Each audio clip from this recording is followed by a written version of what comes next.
Good morning, children. Stay safely at home and do the study related work properly and sincerely. Okay, so I am starting the next topic of the work energy power chapter, that is the principle of conservation of energy. That already you know that energy we cannot create, we cannot destroy it. Energy can neither be created nor be destroyed. Energy can only be transformed from one form to another, and the total energy of an isolated system is always constant. Alright. Now, the two examples that also in 10th standard you have studied, that for a freely falling body under gravity, that is the total energy is constant when we are considering the body is falling in vacuum. Means there is no resistance of air, there is no friction of air, and there is no dissipative force present. Then that is a practical example where the law of conservation of energy is followed. So we will do the same derivation once again. Suppose we have taken an object of mass m at a height h. Alright, and you are just dropping the body from the point A. So you see, at the point A, what you can write? At the point A, what will be the velocity when just you are releasing the body? It is 0. So you see, kinetic energy at the point A is equal to 0. What is the potential energy of the body at the point A? The point A is at a height h from the ground. This is ground. Point A is at a height h from the ground. So potential energy is mgh. So you see, what is the total energy at the point A? That is kinetic energy at the point A plus potential energy at the point A. So you are getting 0 plus mgh means mgh. So let us consider after some time the body has come down to the point B. Alright, and we are considering that it is moving through a distance x then. Then what is the height of the point B from the ground? That is h minus x. Alright. So you see, what you can write at the point B, what will be the potential energy of the body? It will be mg into, look at the diagram, what is the height of the point from the ground? H minus x. So what will be the potential energy? mg h minus x. Now, what will be the kinetic energy at the point B? It will be half mvb square, where vb is the velocity of the body at the point A, at the point B. Now, you see, according to third equation of motion, you can write that vb square is equal to va square plus 2g into x. What is the third equation motion? V square is equal to u square plus 2gh. So you see here, what is the final velocity Vb? What is the initial velocity Va?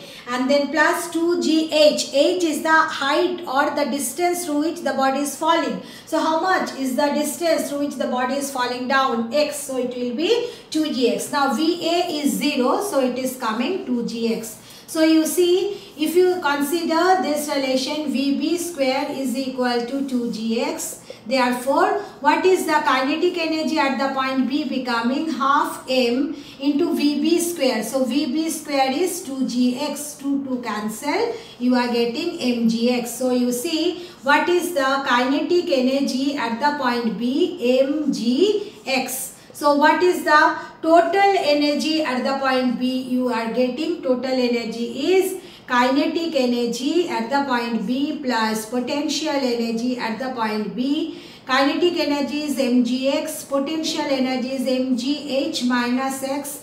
Now if you open the bracket, then you see it will come minus mgx and it is plus mgx. They will cancel each other. So what are you getting? mgh. So remember that total energy at the point B also coming mgh. Now you consider another point C just before touching the ground. Look at the point C how I have taken. It is just before the body touches the ground. So at the point C, you see what you are getting. Potential energy at the point C is 0 because the point is almost touching the ground. Then what will be the kinetic energy at the point C? You can write it as half mvc square.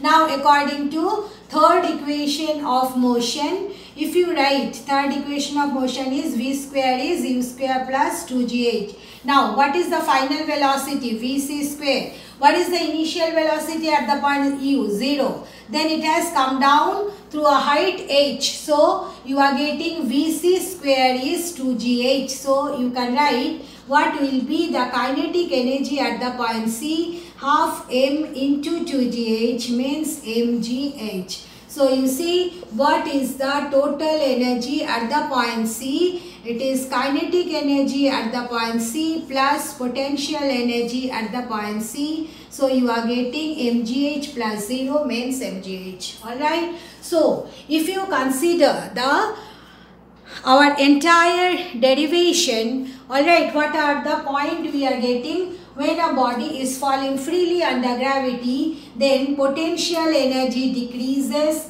Then next is kinetic energy increases. So you can say potential energy changes into kinetic energy. This is the one point. Another point, total energy remain constant. Alright. So these are the points you have to remember when a body is falling freely under gravity. Then we have to draw the energy diagram. Now how you can draw the energy diagram? You plot energy along the y-axis and along the x-axis you plot the distance of the body from the ground. Alright, already this is also not at all a new topic. We have done it in 10th standard. So you see, means this point, it corresponds to the distance of the body from the ground is 0, means this point corresponds to C and this point corresponds to the point A, alright, at a height h. Now you know, and if you consider this height is equal to mgh. Now for total energy, you know, total energy it remain constant through the entire motion, isn't it? So you see, you can draw the diagram like this. For the total energy curve, this will be the total energy graph. This will be the total energy graph. Alright, because you see total energy is always mgh. Clear? Now, if you consider the potential energy, here potential energy is 0 and at the point h potential energy is maximum. So you see, for potential energy graph, it will be a straight line passing through the origin like this. This is the potential energy graph, because on the ground potential energy is 0 and when you are moving to the higher height, then potential energy is increasing. So this is the potential energy graph. Is that clear? And in case of kinetic energy, you know, when the body is at the point C, kinetic energy is maximum, that is mgh. So if you join these 2 points, then that line will represent the kinetic. This line will represent the kinetic energy graph. This is a continuous line. Alright. So this is the energy diagram for a freely falling body under gravity. This is total energy and this line represents the potential energy and this line represents the kinetic energy, the variation of kinetic energy during its free fall. Now we have to consider the example of the oscillation of spring mass system. Alright. Now suppose a body of mass m, this is body of mass m attached with a spring, alright. Then we know that if you stretch the string and if you keep the body to the point B, then at the point B, A is known as the equilibrium position. Now you see at the point B, what is happening? The potential energy of the body is given by half kx square.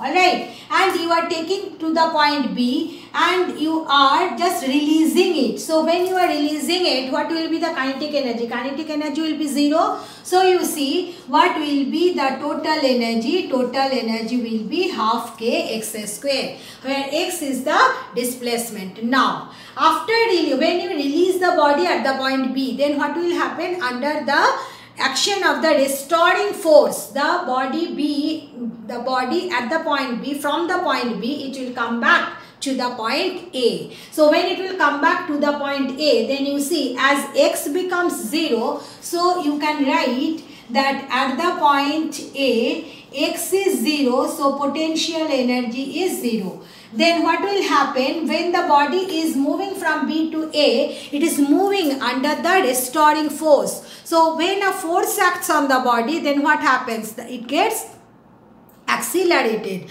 So what comment you can make? When the body is moving from B to A, the body's velocity is increasing. Alright. So kinetic energy is increasing.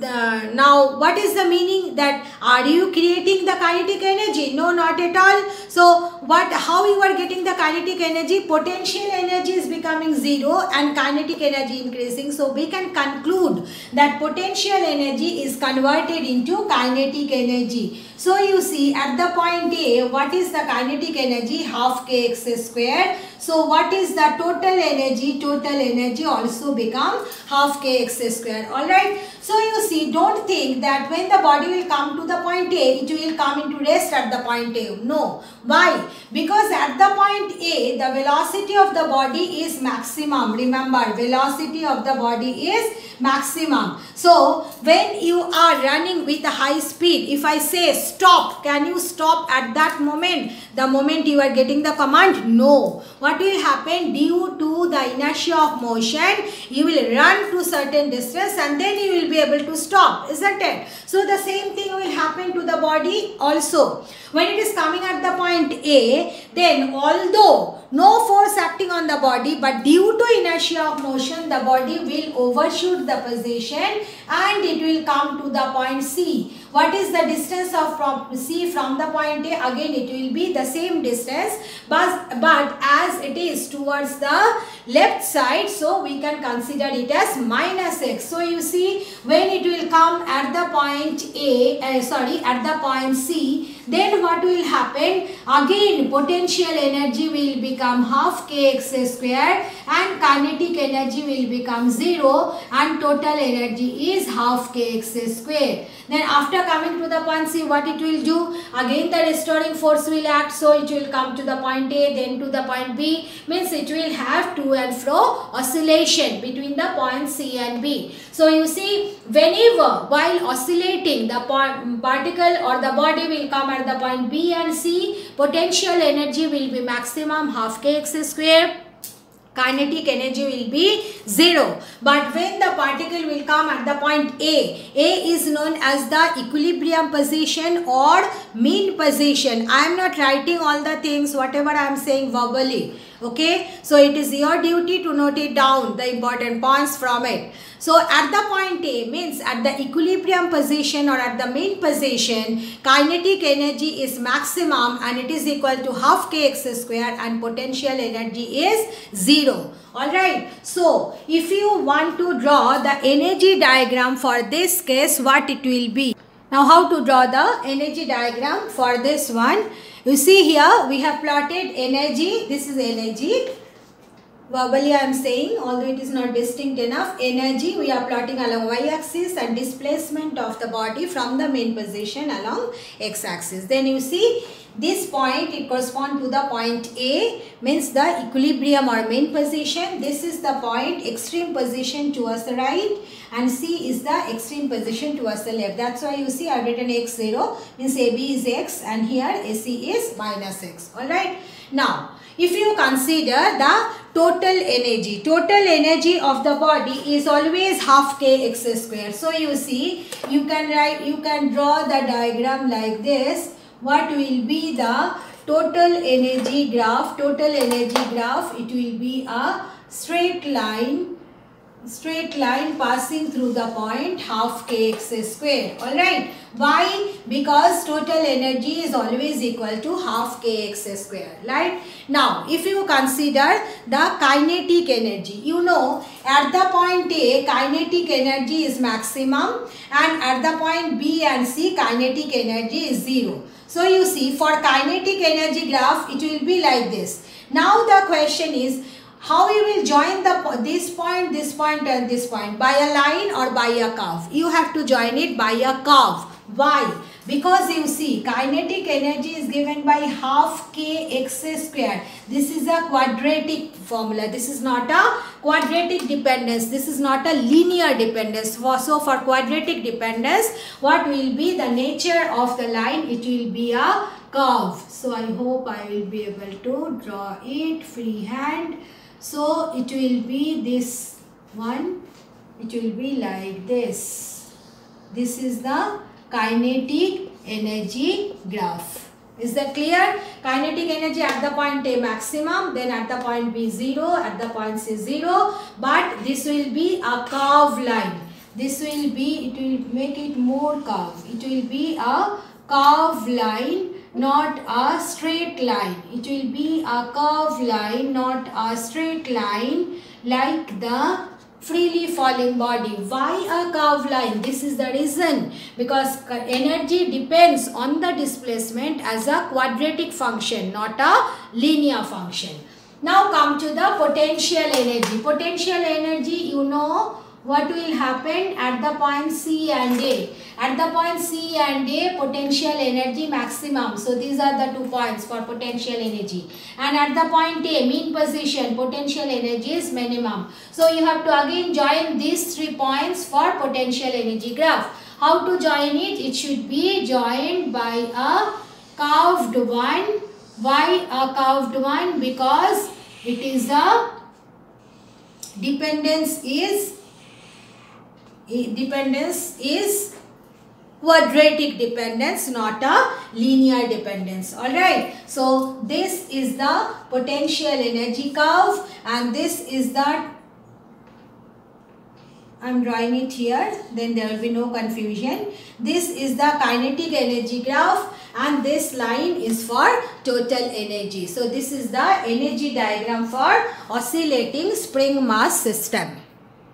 Then the next topic is different form of energy. You know, energy can exist in different form. It may be heat energy, chemical energy, then electrical energy, magnetic energy. What are the other forms of energy? Then you can say nuclear energy. So nuclear energy is what? All the energies leaving the nuclear energy, you know that it is coming chemical energy, then sea wave energy, then tidal energy, all these kind of solar energy. Alright, hydroelectric energy means what I can say, energy of a flowing water. Alright, so these are the different kind of energies are present. Already you have studied it. So only the nuclear energy is different from all other form of energy. Nuclear energy is different from all other form. How it is different? You know that in case of nuclear, in case of all other energy, one energy is converted into the one form to other. But in case of nuclear energy, what happens? Nuclear energy is due to mass energy equivalence. Means according to Einstein formula, you know that it is E given by delta M into C square. Delta M is known as the mass defect, or it is, we can say that if delta M mass is destroyed, it will produce E amount of energy. And here what is C? C is the speed of light, which is given by 3 into 10 to the power 8 meter per second. So you see C square. So as the term C square is coming, it is 9 into 10 to the power 16. Alright. So that's why this relation indicates that by converting, by destroying a very small amount of mass, we can create a large amount of energy. So remember that leaving the nuclear energy, all other energy are obtained by converting energy from one form to another. But in case of nuclear energy, how we get the nuclear energy? By destroying mass, by converting mass into energy according to this relation. This is known as Einstein's mass energy equivalence relation. Okay, so you must remember this. So which energy is obtained according to this? Only nuclear energy. And then you know that there are different kind of energy transformation. And what are the different kind of energy transformation? In case of electric heater, what happens? Electrical energy is converted into heat energy. Then if you consider loudspeaker, in case of loudspeaker, electrical energy is converted into sound energy. Then burning of a coal, chemical energy is converted into heat energy. Then next one is steam engine. In steam engine, heat energy is converted into mechanical energy, and so many transformation of energy examples you have studied in 10. But remember, from the point of view of exam, now this concept means you will not get any question from the conversion of energy, means from one form to another, transformation of energy from one form to another. Alright, but remember, regarding the different forms of energy, this is the Einstein's energy mass equivalence formula, or the relation is important. Then the next concept is power. What is power? Power is rate of work done. Alright. So you know that power, you can define it as work done by time. And you know work done is dot product of force and displacement. So you can write it F dot S by T, and displacement by time is velocity. So either you can write power is equal to F dot S by T, or you can write power is equal to dot product of force and velocity. Alright. So then next question is coming. What are the different units of power? For CGS unit of power is Aj per second, and for SI unit, you know, SI unit of power is watt. And SI unit of power as watt is coming from the name of a physicist, so it should be small while writing the full term and capital when it is when you are using the abbreviation. So you know 1 watt is equal to 1 joule per second, but watt is a very small unit of power. That's why generally we use the bigger unit of power, that is kilowatt, 10 to the power 3 watt. Then we use megawatt. Megawatt is 10 to the power 6 watt. Alright. Then another unit of power. These are all things you have studied already in 10. So I am just discussing it a little bit faster. And what is the another unit of practical unit of power? That is horsepower. And you know 1 horsepower is equal to 746 watt. Alright, so that's all regarding the concept of power. Then next is coming, now the next very interesting topic, collision. Alright, we know what is collision in practical cases, or in our practical life. What do we mean by the term collision? When the two bodies physically strike against each other, isn't it?